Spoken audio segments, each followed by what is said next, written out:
अस्सलाम वालेकुम। अब बच्चों फर्स्ट डे का नेक्स्ट टॉपिक देखेंगे। टॉपिक क्या है? Variation of E not with ion concentration. ठीक है, यानी जब आप आयन की कंसंट्रेशन चेंज करते हो तो ई नॉट की वैल्यू में क्या वेरिएशन आती है, क्या चेंजेस आते हैं, उसको हम डिस्कस करेंगे। क्लियर है? तो सबसे पहले हमने जब ली शेटलियर प्रिंसिपल का टॉपिक पढ़ा था तो हमने ये भी पढ़ा था कि जो पोजीशन ऑफ इक्विलिब्रियम है that is affected by the change in concentration, temperature and pressure. Clear? तो मीन्स जब आप किसी भी रिएक्शन में उसकी कंसंट्रेशन एलिमेंट की या टेम्परेचर या प्रेशर चेंज करते हो तो पोजीशन ऑफ इक्विलिब्रियम उससे इफेक्ट होती है। क्लियर? फॉर एग्जाम्पल, अगर आप कंसंट्रेशन या टेम्परेचर को चेंज करते हो, if you change the concentration और temperature of a half cell, आप इसको कोई भी हाफ सेल बोल दो, एक्स एक हाफ सेल है। क्लियर है? उसकी कंसंट्रेशन चेंज कर रहे हो या आप उसकी कंडीशन में यानी टेम्परेचर चेंज कर रहे हो तो ऑब्वियस ही बात है जो हमारे पास इलेक्ट्रोड पोटेंशियल है, जो ई नॉट की वैल्यू है वो भी चेंज होगी। Clear? So electrode potential is also change. Clear? अगर आप कंसंट्रेशन चेंज करोगे तो उसी के अकॉर्डिंग जब इलेक्ट्रोड पोटेंशियल भी चेंज होगा। क्लियर हो गया? हमने पढ़ा हुआ है कि अंडर स्टैंडर्ड कंडीशन आपके पास जो भी वैल्यू होगी ई नॉट की उसको हम बोलेंगे वो है स्टैंडर्ड इलेक्ट्रोड पोटेंशियल। क्लियर? जब आप कंसंट्रेशन चेंज कर दोगे या टेम्परेचर चेंज कर दोगे तो ऑब्वियस ही बात है अब जो इलेक्ट्रोड पोटेंशियल होगा वो स्टैंडर्ड नहीं रहेगा। तो उसके लिए हम सिंपल टर्म ई नॉट की बजाय क्या यूज़ करेंगे? हम सिंपल ई यूज़ करेंगे। क्लियर? यानी मैंने क्या बोला है, जब आप किसी भी रिएक्शन में उस रिएक्शन में जो एलिमेंट है उसकी कंसंट्रेशन चेंज कर देते हो या आप टेम्परेचर चेंज कर देते हो तो अब आपके पास जो इलेक्ट्रोड पोटेंशियल आएगा वो ई नॉट नहीं होगा बल्कि वो क्या होगा? सिर्फ ई होगा, जिसको हम इलेक्ट्रोड पोटेंशियल बोलेंगे। क्लियर? तो मतलब कंसंट्रेशन और टेम्परेचर के चेंज करने से इलेक्ट्रोड पोटेंशियल भी चेंज होता है। क्लियर हो गया? So for example when non standard condition, तो ये नॉन स्टैंडर्ड ही है ना। स्टैंडर्ड क्या होती है कि जब आपके पास एक एटमॉस्फेरिक प्रेशर हो, आपके पास एक मोल कोई भी आयन हो, टेम्परेचर जो है वो 25 डिग्री सेल्सियस या 298 केल्विन हो, तो जब आप स्टैंडर्ड कंडीशन पे काम करोगे तो जो भी आपके पास इलेक्ट्रोड पोटेंशियल की वैल्यू आएगी उसको हम बोलेंगे वो है स्टैंडर्ड इलेक्ट्रोड पोटेंशियल। और जब आप कंसंट्रेशन ही चेंज कर रहे हो तो ऑब्वियस ही बात है कंडीशन चेंज कर रहे हो। जब कंडीशन चेंज कर रहे हो तो जो इलेक्ट्रोड पोटेंशियल आएगा उसको हम ई से रिप्रेजेंट करेंगे, ई नॉट से नहीं करेंगे। क्लियर? तो ई नॉट है स्टैंडर्ड कंडीशन के लिए और ये ई है सिंपल।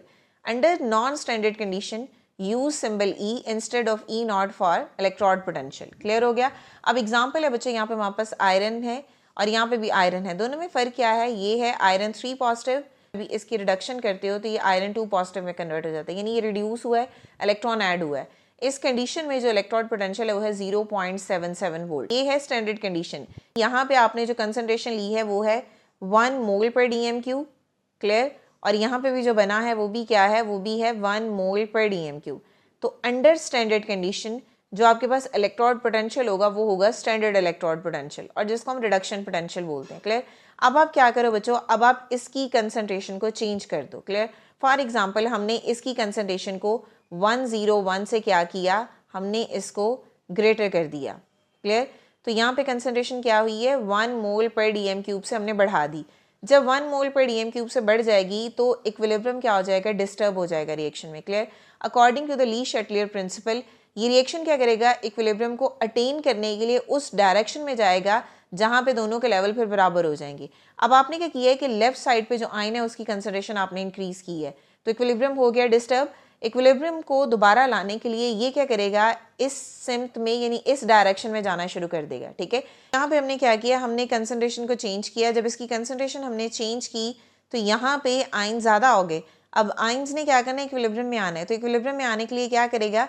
ये फॉरवर्ड डायरेक्शन में मूव करेगा। ये ली शेटलियर प्रिंसिपल में हमने सारा डिटेल में पढ़ा हुआ है। ठीक है? तो फॉरवर्ड डायरेक्शन में जाएगा, यानी फॉरवर्ड डायरेक्शन में जब जाएगा तो इट मीन्स दैट हमारे पास क्या ये शो कर रहा है? रिडक्शन ज़्यादा हो रही है। क्लियर? जब रिडक्शन ज़्यादा होगी तो आपके पास अब इस कंडीशन में ई की वैल्यू आएगी, ई नॉट की नहीं आएगी, बिकॉज आपने स्टैंडर्ड कंडीशन को हटा दिया। जब स्टैंडर्ड कंडीशन आपने हटा दी और आपके पास ई की वैल्यू यानी इलेक्ट्रोड पोटेंशियल आएगा वो क्या होगा? Plus 0.85 volt. क्लियर? मेरी बात दोबारा सुनो बच्चों, मैंने क्या बोला? अंडर स्टैंडर्ड कंडीशन हमारे पास जो इलेक्ट्रोड पोटेंशियल आया, जो स्टैंडर्ड इलेक्ट्रोड पोटेंशियल है वो है 0.77 वोल्ट। क्लियर? अब आपने क्या किया? आपने लेफ्ट साइड पे जो आयन्स हैं उनकी कंसंट्रेशन को बढ़ा दिया, यानी 1 मोलर से आपने उसकी कंसंट्रेशन बढ़ा दी। जब आप ये कंसंट्रेशन बढ़ाओगे तो according to Le Chatelier principle reaction ने क्या करना है? इक्विलिब्रियम पे आना है। रिएक्शन क्या करेगा? इक्विलिब्रियम में आने के लिए फॉरवर्ड डायरेक्शन की तरफ जाना शुरू हो जाएगा। फॉरवर्ड डायरेक्शन का मतलब है कि रिडक्शन ज़्यादा होगी। जब रिडक्शन ज़्यादा होगी तो इलेक्ट्रोड पोटेंशियल भी क्या होगा बच्चों? ज़्यादा होगा। क्लियर? तो इस केस में हमारे पास according to Le Chatelier principal यहाँ पे क्या होगी, रिडक्शन होगी बच्चों ज़्यादा। जब रिडक्शन ज़्यादा होगी तो आपके पास जो इलेक्ट्रोड पोटेंशियल की वैल्यू आएगी वो भी क्या होगी, वो भी ज़्यादा होगी। क्लियर। अब एक चीज़ मैं आपको बता दूं, जब आपने स्टैंडर्ड कंडीशन हटा दी तो अब ई के साथ आप नॉट भी नहीं लगाओगे, सिंपल ई आएगा। इसका मतलब है कि ये है इलेक्ट्रोड पोटेंशियल। क्लियर। अब यहाँ पे हमने ना ये टेबल बनाया, ऐसे ही हमने कंसंट्रेशन चेंज किया। तो यहाँ पे ये है लेफ्ट साइड वाला आयन, ठीक है, और ये क्या है, ये है राइट साइड वाला आयन। तो आपने एक चीज़ याद रखनी है, जब आप लेफ्ट साइड की कंसंट्रेशन इंक्रीज करोगे तो डायरेक्शन क्या होगी रिएक्शन की, फॉरवर्ड। क्लियर। तो यहाँ पे आपने क्या किया, इसकी कंसंट्रेशन आपने बढ़ा दी है। यहाँ पे डायरेक्शन क्या होगी बच्चों, ऐसे होगी। क्लियर। रिएक्शन कहाँ जाएगा, फॉरवर्ड डायरेक्शन में जाएगा। जब फॉरवर्ड डायरेक्शन में जाएगा तो आपके पास रिडक्शन ज़्यादा होगी। जब रिडक्शन ज़्यादा होगी तो इलेक्ट्रोड पोटेंशियल की वैल्यू भी क्या होगी बच्चों, ज़्यादा होगी। तो यहाँ पे वैल्यू कितनी आएगी, 0.85 वोल्ट। क्लियर। तो यानी यहाँ पे क्या होगा, पॉजिटिव इफेक्ट क्या होगा बच्चों, ज़्यादा होगा। क्लियर। अब आप क्या करो, अब आप यहाँ पे वैल्यू को कर दो बच्चों लेस, ये वाली कंसंट्रेशन आप 1 से कम कर दो। जब ये कंसंट्रेशन कम करोगे तो ऑब्वियस ही बात है ये वाली कंसंट्रेशन क्या होगी, ये हो गई है बच्चों ज़्यादा। क्लियर। अब अगर ये ज़्यादा है तो रिएक्शन अगर इक्विलिब्रियम पे आना है तो डायरेक्शन कहाँ होगी, अब राइट टू लेफ्ट होगी। तो रिएक्शन कहाँ जाएगा बच्चों, रिवर्स डायरेक्शन में जाएगा। रिवर्स का मतलब क्या होगा, अगर आप इस वाली इक्वेशन को देखो तो रिवर्स का मतलब क्या होगा, ऑक्सीडाइज होना। ठीक है, यानी ये 2 पॉजिटिव से 3 पॉजिटिव में जा रहे हैं, यानी इलेक्ट्रॉन लूज कर रहे हैं। तो जब ऑक्सीडाइज होगा तो आपका रिडक्शन पोटेंशियल क्या होगा, कम होगा। जो 0.77 था अब वो रिड्यूस होकर कितना हो जाएगा, प्लस 0.70। क्लियर। यानी आपके पास जो वैल्यू है वो क्या होगी, लेस पॉजिटिव होगी। अब आप क्या करो, अब आप यहाँ पे इसकी ऊपर वाली सेम वैल्यू है, अब आप क्या करो, इसकी कंसंट्रेशन को आप बढ़ा दो। क्लियर। जब इसकी कंसंट्रेशन आप बढ़ाओगे तो ये कम है, तो ऑब्वियस ही बात है डायरेक्शन क्या होगी बच्चों, रिवर्स होगी। रिवर्स, तो यहाँ पे भी क्या है, यहाँ पे भी रिवर्स डायरेक्शन है। तो रिवर्स डायरेक्शन में ऑक्सीडेशन होती है और ऑक्सीडेशन में रिडक्शन पोटेंशियल क्या होता है, अगेन रिड्यूस होगा। और यहाँ पे भी जो आपके पास वैल्यू होगी पॉजिटिव वो क्या होगी बच्चों, लेस होगी। क्लियर हो गया। अब आप क्या करो, अब आप यहाँ पे इसकी कंसंट्रेशन कर दो लेस। ठीक है, तो ये ज़्यादा है।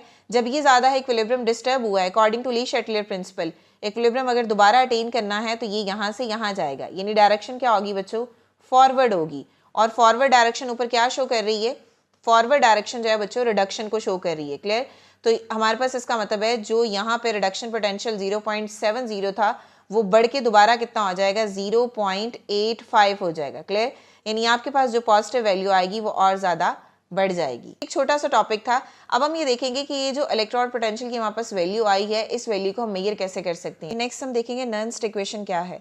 अभी हमने पीछे जो है वो वेरिएशन देखी थी ई नॉट की विद आयन कंसंट्रेशन, जहाँ पे हमने ये कहा कि जब हम जो है वो स्टैंडर्ड कंडीशंस को चेंज करते हैं तो हमारे पास जो इलेक्ट्रोड पोटेंशियल आएगा वो भी स्टैंडर्ड नहीं रहेगा, बल्कि वो सिंपल इलेक्ट्रोड पोटेंशियल होगा। क्लियर। तो यहाँ पे हमने ये करना है, हमने नर्न्स्ट इक्वेशन से वो जो इलेक्ट्रोड पोटेंशियल हमने कंसंट्रेशन को चेंज करने के साथ निकाला है उस इलेक्ट्रोड पोटेंशियल की हमने वैल्यू फाइंड करनी है। क्लियर। तो फॉर एग्जांपल यहाँ पे हमारे पास एग्जांपल के हमने सेल एक बनाना है, वो किससे बना होगा, silver and silver ion electrode होगा एक तरफ, और दूसरी तरफ copper and copper ion electrode होगा। क्लियर। अगेन आपको पता है कि जब हमने सेल बनाना है तो ऑब्वियसली बात है इस तरह सेल होगा। क्लियर। तो एक तरफ हमारे पास सिल्वर होगा और एक तरफ हमारे पास जो है वो कॉपर होगा। अब आपको देखो यहाँ पे कॉपर जो है वो क्या हो रहा है, ऑक्सीडाइज्ड हो रहा है। क्लियर। तो कॉपर यहाँ पे क्या हो रहा है, ऑक्सीडाइज्ड। क्लियर। कॉपर से इलेक्ट्रॉन लूज हो रहा है। और यहाँ पे सिल्वर क्या हो रहा है, सिल्वर हो रहा है बच्चों रिड्यूस्ड। क्लियर। तो जो ऑक्सीडाइज्ड होगा यहाँ पे कॉपर होगा। क्लियर। और अंदर जो है वो कॉपर आयन होंगे। अगेन यहाँ पे क्या होगा, ये सिल्वर होगा और यहाँ पे क्या होंगे, ये सिल्वर आयन होंगे। इन दोनों को हमने कनेक्ट कर देना है किसके साथ, वोल्ट मीटर के साथ, और यहाँ से इसकी हम वैल्यू फाइंड कर लेंगे। अब कॉपर क्या है, ऑक्सीडाइज हो रहा है, तो ऑब्वियसली बात है इलेक्ट्रॉन की मूवमेंट जो है वो यहाँ से यहाँ आएगी और प्रोसीजर वही होगा जो पीछे हमने पढ़ा हुआ है। क्लियर। तो ये सारे प्रोसीजर से हमारे पास जो ई नॉट की यहाँ पे वैल्यू आ जाएगी, तो ये हमारे पास रिडक्शन पोटेंशियल है। क्लियर हो गया। अब ये है अंडर स्टैंडर्ड कंडीशन, जब आपके पास जो है वो सारी की सारी 1 मोलर कंसंट्रेशन हो, आपके पास जो टेम्परेचर हो वो स्टैंडर्ड हो 298 केल्विन हो, और इसके अलावा जो प्रेशर होगा वो 1 atm हो। अब हमने क्या करना है, अब हमने इन स्टैंडर्ड कंडीशंस को चेंज करना है। जब हम कंडीशंस को चेंज करेंगे तो इट मीन्स दैट आपके पास जो ई नॉट की वैल्यू आएगी वो भी क्या होगी बच्चों, चेंज होगी। क्लियर। ये वाला आपने लाइन को इग्नोर करना है, ग्राफ बना है। मीन्स यहाँ पे एक्स एक्सिस पे जब आप आयंस की कंसंट्रेशन को चेंज करते जा रहे हो तो इट मीन्स दैट आपके पास जो ई इलेक्ट्रोड पोटेंशियल है वो भी क्या होता जा रहा है, चेंज होता जा रहा है। क्लियर। यहाँ पे आपने क्या किया, कंसंट्रेशन आपने सिल्वर आयन की क्या की है, बढ़ा दी है। जब आप सिल्वर आयन की कंसंट्रेशन बढ़ा रहे हो तो इसका मतलब है कि रिडक्शन जो है वो क्या हो रही है बच्चों, ज़्यादा हो रही है। जब रिडक्शन ज़्यादा होगी तो रिडक्शन पोटेंशियल भी क्या हो रहा है बच्चों, वो भी बढ़ रहा है, ठीक है। और यहाँ पे आके रिडक्शन पोटेंशियल जो है वो कितना हो जाएगा, 0.46 वोल्ट हो जाएगा। So plotted the value of E cell जो कि नॉन स्टैंडर्ड है। अब आप देखो चेंज कर रहे हो तो ऑब्वियसली बात है वो नॉन स्टैंडर्ड होगी, ठीक है। अब यहाँ पे आप कंसंट्रेशन चेंज कर रहे हो तो ऑब्वियसली बात है जो ई सेल की वैल्यू वो भी स्टैंडर्ड नहीं होगी, नॉन स्टैंडर्ड होगी, क्लियर। तो ई सेल की नॉन स्टैंडर्ड कंडीशन पे वैल्यू होगी for a whole cell against किसके, सिल्वर आयन के। तो जब आप सिल्वर आयन की कंसंट्रेशन चेंज करो तो ये जो ई सेल की वैल्यू है ये भी स्टैंडर्ड नहीं रहेगी, ठीक है। तो यहाँ पे जाके इस पॉइंट पे आपके पास जो इलेक्ट्रोड पोटेंशियल आएगा वो कितना है, 0.46 वोल्ट, क्लियर है। So the effect of concentration and temperature on the value of the E cell can be deduced, निकाली जा सकती है by using the Nernst equation. हमारा मेन कंसर्न नर्न्स्ट इक्वेशन में क्या है, बेसिकली हमने ई की वैल्यू फाइंड करनी है। ई क्या है, इलेक्ट्रोड पोटेंशियल है, और वो क्या है, जब आप कंसंट्रेशन को चेंज कर रहे हो, जब आप टेम्परेचर को चेंज कर रहे हो तो उस कंडीशन में जो स्टैंडर्ड इलेक्ट्रोड पोटेंशियल है वो चेंज हो जाता है सिंपल इलेक्ट्रोड पोटेंशियल में, और नर्न्स्ट इक्वेशन में हम वही सिंपल इलेक्ट्रोड पोटेंशियल की वैल्यू जो है वो फाइंड कर सकते हैं, clear. So for a given electrode copper and copper ion electrode है, तो हमारे पास जो रिलेशन आएगा वो क्या होगा, रिलेशन यहाँ पे आएगा E is equal to E naught plus R T over G F natural log, यहाँ पे क्या आ जाएगा, ऑक्सीडाइज्ड फॉर्म ओवर नीचे यहाँ पे क्या आ जाएगा, रिड्यूस्ड फॉर्म, क्लियर। तो ये फार्मूला है, इस फार्मूला में हमारे पास ये वैल्यूज है। तो हमने क्या करना है, गिवन इलेक्ट्रोड है हमारे पास कॉपर का, ठीक है। अब इस कॉपर के इलेक्ट्रोड का हमने क्या करना है, हमने इलेक्ट्रोड पोटेंशियल फाइंड करना है, मींस हमने कंसंट्रेशन अब यहाँ पे चेंज कर दी है, तो उसके लिए ये फार्मूला है। इन सारी चीज़ों का यहाँ पे मतलब क्या है मैं आपको आगे बताती हूँ, ठीक है। हमारे पास जो E है इसको हम बोलते हैं ये है इलेक्ट्रोड पोटेंशियल,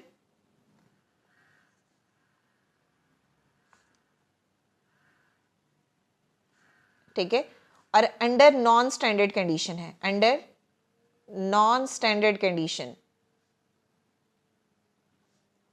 तो यहाँ पे ई नॉट क्या है, ई नॉट है स्टैंडर्ड इलेक्ट्रोड पोटेंशियल। ये आर क्या है, आर है बच्चों gas constant, general gas constant जो हमने पढ़ा था, ठीक है। और इसकी वैल्यू भी हमने पढ़ी थी, कितनी होती है, 8.314 जाउल पर केल्विन एंड पर मोल, क्लियर। टी यहाँ पे क्या है बच्चों, टेम्परेचर, और टेम्परेचर हमने किस में लेना है, केल्विन में, क्लियर हो गया। और इस तरह यहाँ पे जी क्या है, जी है हमारे पास नंबर ऑफ इलेक्ट्रॉन्स ट्रांसफर्ड, ठीक है, नंबर ऑफ इलेक्ट्रॉन, और वो इलेक्ट्रॉन जो ट्रांसफर्ड होंगे इन आ रिएक्शन। एग्जाम्पल, एक एटम है जो ज़्यादा ऑक्सीडाइज होना पसंद करता है, वो जितने इलेक्ट्रॉन लूज करेगा वो फिर आगे जो है वो ट्रांसफर करेगा, और दूसरा एटम उसको एक्सेप्ट करेगा और वो रिड्यूस हो जाएगा। तो मीन्स जी क्या है, नंबर ऑफ इलेक्ट्रॉन जो कि ट्रांसफर्ड होते हैं रिएक्शन में, क्लियर। और आपके पास एफ क्या है, एफ है हमारे पास value of Faraday constant, clear.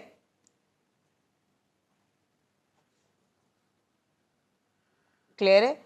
और जो एफ की वैल्यू है वो कितनी होती है बच्चों, 96500 कूलम पर मोल, क्लियर। और इसी तरह हमारे पास जो एल एन है इसको हम बोलते हैं ये है natural logarithm,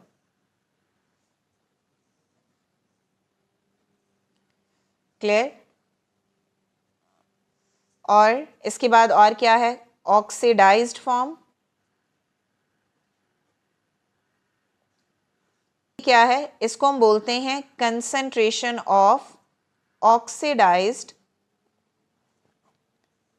form in half equation, clear.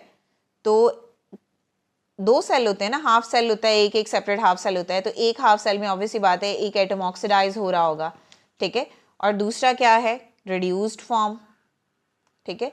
तो रिड्यूस्ड फॉर्म क्या होती है, concentration of reduced form in the next half equation, ठीक है। तो एक अगर ऑक्सीडाइज हो रहा है तो ऑब्वियसली बात है बच्चों दूसरा क्या हो रहा है, रिड्यूस हो रहा है। अब बच्चों हमने ना मैथ्स में एक चीज़ पढ़ी है कि जो नेचुरल लॉग है, एक्स कोई भी कंपोनेंट ले लो, ठीक है, एक्स कुछ भी हो सकता है, किसी भी चीज़ का जो नेचुरल लॉग है वो इतने लॉग के इक्वल होता है, ठीक है। यहाँ पे आप x जो है वो जनरलाइज कर रहे हो ना, तो नेचुरल लॉग इस वैल्यू के इक्वल होता है। अगर आप ऊपर वाले स्टेटमेंट में नेचुरल लॉ को लॉग में कन्वर्ट कर दो तो आप उस फॉर्मूला को कैसे लिख सकते हो? जैसे फॉर एग्जांपल हमारे पास यहाँ पे क्या होगा, E naught, E is equal to E naught, clear, R है तो आर की जगह आप उसका फार्मूला लिखो, आर की जगह आप उसकी वैल्यू लिखो, कितनी है 8.314 मल्टीप्लाई बाय, टी है तो उसकी जगह आप उसकी वैल्यू लिखो 298, clear, G number of electrons होते हैं तो वो स्पेसिफाई नहीं होते तो आप ऐसे ही लिख लो, एफ क्या है हमारे पास वैल्यू इसकी 96500, क्लियर, इसके साथ नेचुरल लॉग है और नेचुरल लॉग की ये वैल्यू है तो आप वैल्यू लिख दो 2.303 लॉग, ठीक है, और यहाँ पे क्या होगा oxidized form, clear, divided by यहाँ पे क्या हो जाएगा रिड्यूस्ड फॉर्म, क्लियर हो गया। आपने ये बच्चों ये वाला फार्मूला जो है वो बेसिकली लिखा है क्या था, R T over G F natural log यहाँ पे oxidized form divided by reduced form, clear. तो आपने आर की जगह उसकी वैल्यू लिखी, जी की जगह उसकी वैल्यू लिखी, टी की जगह उसकी वैल्यू लिखी, एफ की जगह उसकी वैल्यू लिखी, नेचुरल लॉग की जगह आपने ये वाला फार्मूला लिख दिया लॉग वाला, और oxidised form and reduced form as it is आ जाएगा, ठीक है। अब आप इन सारी वैल्यूज को बच्चों हल कर लो, पहले आप इन ऊपर वाली वैल्यू को मल्टीप्लाई कर लो, क्लियर। जब ऊपर वाली वैल्यू को मल्टीप्लाई करोगे तो आंसर आएगा 5705.84। अब नीचे वाली वैल्यू आ जाती है जी मल्टीप्लाई बाय 96500, क्लियर, और यहाँ पे क्या आ जाएगा आपके पास लॉग, इधर आ जाएगा ऑक्सीडाइज फॉर्म और यहाँ आ जाएगा हमारे पास रिड्यूस फॉर्म, क्लियर। अब आप क्या करो, अब आप इस वैल्यू को इस पे डिवाइड कर दो 96500 पे, तो आंसर आपके पास क्या आएगा, सॉरी यहाँ पे प्लस है यहाँ पे भी प्लस है, तो यहाँ पे क्या आ जाएगा ई नॉट प्लस, यहाँ पे आ जाएगा ई, यहाँ पे आ जाएगा ई नॉट प्लस, इन सारी वैल्यूज को आप सॉल्व करोगे तो आंसर आएगा 0.059, नीचे आ जाएगा जी, यहाँ पे आ गया लॉग, इधर आ गया ऑक्सीडाइज फॉर्म और इधर आ गया रिड्यूस्ड फॉर्म, क्लियर हो गया। तो आप जो है वो इस फार्मूला को भी यूज कर सकते हो और आप इस फार्मूला को भी यूज कर सकते हो, क्लियर है। अब हम एक जो है वो सैंपल प्रॉब्लम देखते हैं फिर आपको मजीद क्लियर हो जाएगा। What is the electrode potential of a zinc, हमें इलेक्ट्रोड पोटेंशियल यानी ई फाइंड करना है। Zinc electrode dipped in a solution containing zinc ion 0.1 molar, clear, और आपके पास जो ई नॉट की वैल्यू जो स्टैंडर्ड वैल्यू है वो ये है, क्लियर हो गया। तो इसका मतलब है कि आपके पास जिंक इलेक्ट्रोड है वो डिप्ड है जिंक आयन के सॉल्यूशन में और जिंक आयन की मोलैरिटी कितनी है 0.1 मोलर, इसका मतलब है जिंक इलेक्ट्रोड कितना होगा 1 होगा, क्लियर। तो आपने क्या करना है कि आपने इक्वेशन को देखना है, इक्वेशन हमारे पास क्या है जिंक है, ठीक है, इलेक्ट्रॉन को एक्सेप्ट करेंगे क्या हो जाएंगे रिड्यूस हो जाएंगे और इस कंडीशन में जो रिडक्शन पोटेंशियल है वो है 0.76 वोल्ट, क्लियर हो गया। अब आप क्या करो, अब आप फार्मूला लिख लो, फार्मूला क्या है E is equal two plus R T G F natural log, यहाँ पे क्या आ जाएगा ऑक्सीडाइज्ड फॉर्म,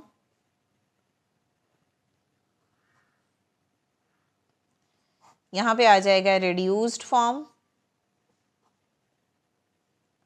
क्लियर। अब आप क्या करो इन सब की जगह आप इनकी वैल्यू लिखो, हमारे पास ये वाली वैल्यू ई नॉट की है तो कितनी आएगी -0.76, क्लियर। तो आर की वैल्यू कितनी है 8.314, टी कितना है 298, कितने इलेक्ट्रॉन्स हैं वो ट्रांसफर हुए हैं 2, तो यहाँ पे जी क्या आएगा 2 आ जाएगा, ठीक है। एफ की वैल्यू कितनी है 96500, ऑक्सीडाइज्ड और रिड्यूस्ड फॉर्म। अब ये वाली जो है ये है बच्चों ऑक्सीडाइज्ड फॉर्म, क्लियर, और ये है रिड्यूस्ड फॉर्म, क्लियर हो गया। तो oxidised form mean Zn2 positive और इसकी कंसंट्रेशन कितनी है उसने दी हुई 0.1 मोलर, क्लियर, और रिड्यूस फॉर्म में जिंक कितना है एक ही है तो यहाँ पे आ जाएगा 1, क्लियर।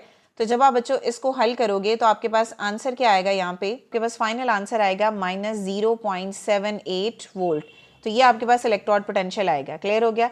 इसका मतलब ये है इस इलेक्ट्रोड, ये है हमारे पास इलेक्ट्रोड पोटेंशियल और ये है हमारे पास स्टैंडर्ड इलेक्ट्रोड पोटेंशियल। अब यहाँ पे बच्चों जिंक आयन की कंसंट्रेशन है कम, कितनी हमने की है 0.1 मोलर, इसका मतलब है रिएक्शन ने इक्विलिब्रियम को जब अटेन करना है तो उसने दोनों तरफ का लेवल बराबर करना है। अब ये है कम, इस कमी को पूरा करने के लिए डायरेक्शन क्या होगी रिएक्शन की बच्चों रिवर्स होगी, ठीक है। अब रिवर्स क्या हो रहा है ऑक्सीडाइज्ड हो रहा है, मींस रिडक्शन में कमी आ रही है, तो रिडक्शन में कमी की वजह से जो रिडक्शन पोटेंशियल है वो और ज्यादा क्या हो जाएगा कम हो जाएगा, क्लियर है। तो ये हमारे पास वैल्यू है इलेक्ट्रोड पोटेंशियल की।